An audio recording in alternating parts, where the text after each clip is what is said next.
across the country, with a number of members joining him in the future of making America great again. Now, on the floor this week, we have 4 different bills. We will deal with tax increases to Obamacare, changing the Veterans Administration, transparency in government, and security. Those are issues that Mike has been talking about across this country, but they're issues that America has been telling him about. So first of all, we will deal with, as you know, in Obamacare, the premiums continue to rise, and now the taxes. Martha McSally has a bill to protect the seniors and the middle class from their tax increase going up with Obamacare. Secondly, we watch the failure in the VA system, the backlog in disability claims. But it becomes so bad that you can't even fire an employee when they show up drunk. Our chairman, Jeff Miller, has a bill to deal with that. And as all Americans believe, you should have transparency when it comes to Washington and bureaucracy. We'll be moving a bill to dealing just with that. And last, Jackie Jaworski. The challenge of where we find security around the world, this is not the time to be releasing those terrorists in Gitmo and bringing them to America. We'll have a bill that prohibits that as well. So just as our governor, Mike Pence, travels this country talking about the future, and the House will be leading a better way agenda and look forward to, after this election, to have a team in the White House that will sign the bills to protect us for the tax increases, give us greater transparency, reform the VA system, and give us all the security we need. Well, it was great having our friend Mike Pence come and join us at the Republican conference today. Governor, we appreciate you being there. You could tell the enthusiasm in the room with our members, many of whom Mike served with, but it was the same kind of enthusiasm I've seen as I've gone around the country traveling, campaigning for House Republicans. You can sense in those states, whether it's a swing state or not, that there is incredible momentum behind the Trump-Pence ticket, and it's growing.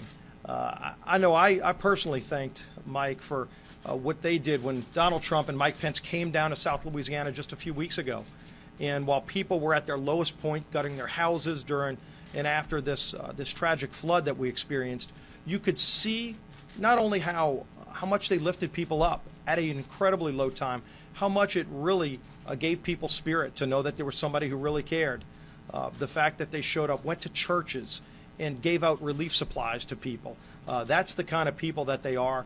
When you look at the momentum behind the Trump-Pence ticket, it shows you that people are really responding to their message of making America great again. And as we talk about our message of a better way, the agenda that we've pushed as House Republicans to show how you can get the country back on track, how you can create jobs, how you can rebuild this middle class, and how you can strengthen a military that's been depleted.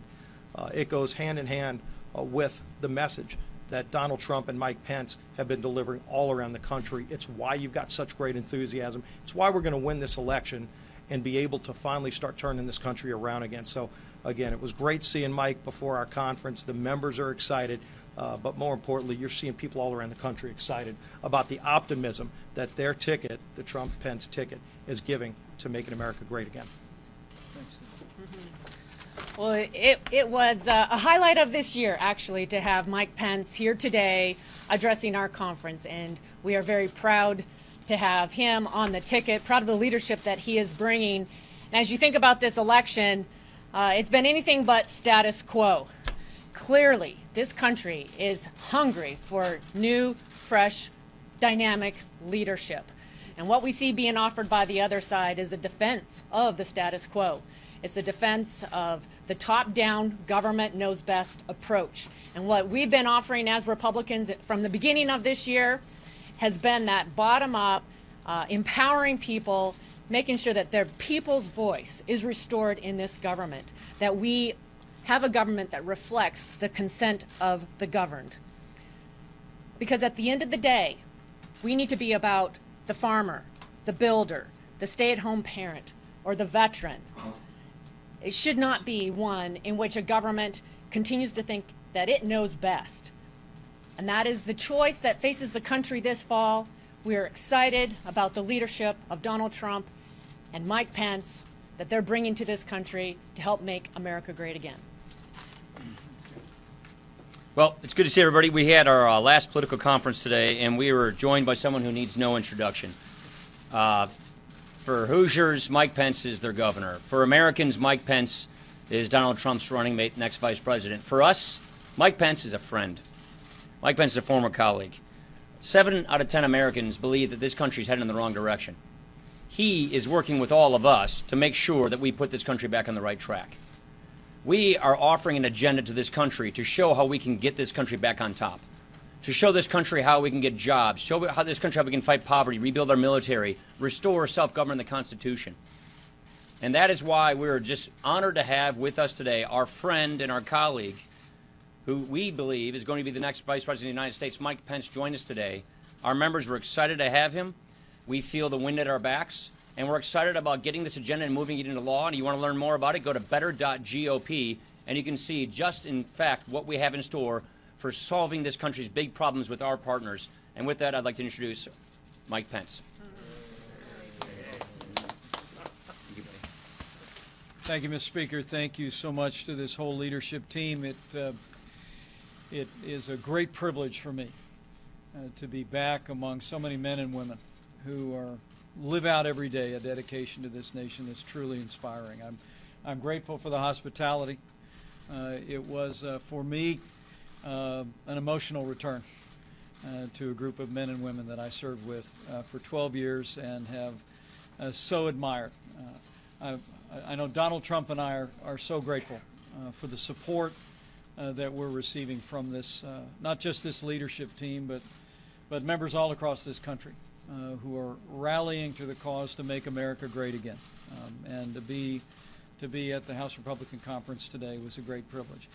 Particularly want to express my appreciation to Speaker Paul Ryan.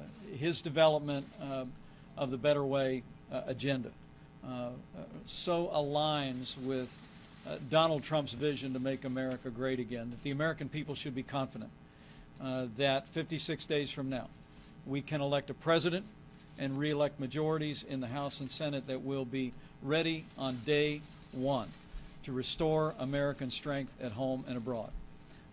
The House's commitment to and plans to rebuild our military, reduce taxes, end the war on American energy, roll back job-killing regulations, repeal Obamacare, and support the kinds of policies that will result in a stronger and more prosperous America. Represents an extraordinary start on the important work that we have to do as a country. 7.5 years of the leadership of Barack Obama and Hillary Clinton during her years as Secretary of State have weakened America's place in the world and stifled America's economy. And with the strong leadership that Donald Trump will bring to the White House, with our strong partners in the House and in the Senate, leaders and members of which I'll be meeting with later today, we're very confident that we can bring real change in real time to the American people. And I leave here today with a grateful heart to be among my friends and those men and women that I hope and pray we have the opportunity to work together to make this country great again. Questions?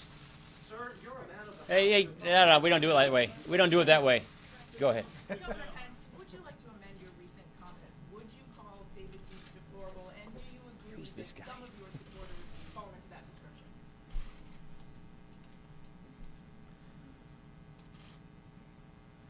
Well, let me say first and foremost, I think millions of Americans were shocked and saddened to see Hillary Clinton refer to people across this country as a basket of deplorables in a prepared speech before wealthy donors in New York City on Friday night. She said that at the time, half of the people supporting Donald Trump and I were irredeemable, were not American. And frankly, I've never heard a major party candidate in the United States speak about the American people with such contempt. I mean, I'm out on the campaign trail every day. I'm campaigning with Donald Trump and for Donald Trump. And what Hillary Clinton apparently doesn't know is that the people that are supporting this campaign are hardworking Americans who come out to our rallies, come out to our town halls, who stop us in diners, who visit with us at meetings, at factories. They're people that work with their hands. They're people that run businesses. They're veterans, members of the armed forces. They're law enforcement officers, moms and dads, and farmers.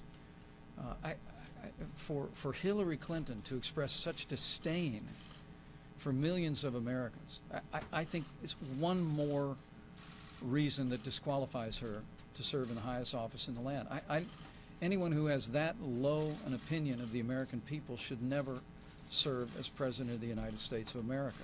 As I said this weekend, I'll say again, that Donald Trump supporters are not a basket of anything. They are Americans, and they deserve the respect of the Democrat nominee for President of the United States. As Donald Trump, I said, his ambition is to be President of all the people of the United States of America. And as he said this weekend, and we believe from our heart, even those who do not support us, even those who are critical of us or have strongly different views, have our respect because they are Americans, and we respect their right to their views, and it would be the highest honor of our life to serve them. Now, with regard to your question, I would tell you, I was asked yesterday once again a question that I continue to, for all the world, I have no idea why this man keeps coming up. I mean, Donald Trump and I have denounced David Duke repeatedly. We have said that we do not want his support, and we do not want the support of people who think like him. And yesterday I was asked a question about that, and I repeated that again. The simple fact is that I'm not in the name-calling business. My colleagues in the House of Representatives know that I believe that civility is essential in a vibrant democracy, and it's just never been my practice. But I'm also not going to validate the language that Hillary Clinton used to describe the American people. I mean, look, millions of Americans know, and frankly, you all know, Hillary Clinton wasn't talking about that bad man. She was talking about people all across this country who are coming out in record numbers to stand by Donald Trump and to stand with him in his vision to make America great again. So we'll call on her again to apologize and retract her comments. I mean, the only thing she said so far is she was wrong about the math, I guess. That she's sorry she said half. Yeah. But the truth of the matter is her remarks were deeply insulting to sincere people all across this country who know we can do better, who know we can be stronger. And we call on Hillary Clinton and her campaign once again to fully retract those offensive statements and apologize to the American people as she should. Governor, do you have any concerns that, whether it's David Duke or others who hold views that are considered racist or misogynist or any of those things, that they are attracted to your campaign and want to attach themselves to you? Again today, David Duke talked about you specifically. Are you concerned that there's something about the Trump-Pence candidacy in these political times and the rhetoric that's been used that draws them to you? Look, we live in a free country, and people of ill motives can associate themselves with politics. I would draw no more conclusion of that man's expressions of support than I would the fact that the father of a terrorist who killed 49 Americans was seen at a Hillary Clinton rally cheering her on and said he was there because she was good on national security. I mean, look, folks, there are two people on the ballot here, Hillary Clinton and Donald Trump. One of them is going to be President of the United States of America. And I would submit to you, this is all a distraction. I get it. I understand why Hillary Clinton and her campaign want to change the subject after that speech on Friday night. I mean, we all have recognized, you and the media have recognized, this was a catastrophic insult to the American people. And it's so important that people around the country know this was a prepared speech. This is not the first time she called millions of Americans a basket of deplorables. And I just, as I said, I think anyone that's got that low an opinion of the American people should never serve in the highest office in the land. Wong. Yes, Governor Pence, I just relaxed. Kind of nice for a change, actually. Go ahead, Mike. Can we hear your thoughts on the NCAA decision to yank some of its championship series out of North Carolina over what's perceived as an anti-LGBT law? The NBA has done something similar with the All-Star game. Well, I just heard about that this morning and wouldn't have the details to comment other than to say the NCAA is based in Indianapolis. We have a great relationship with the NCAA.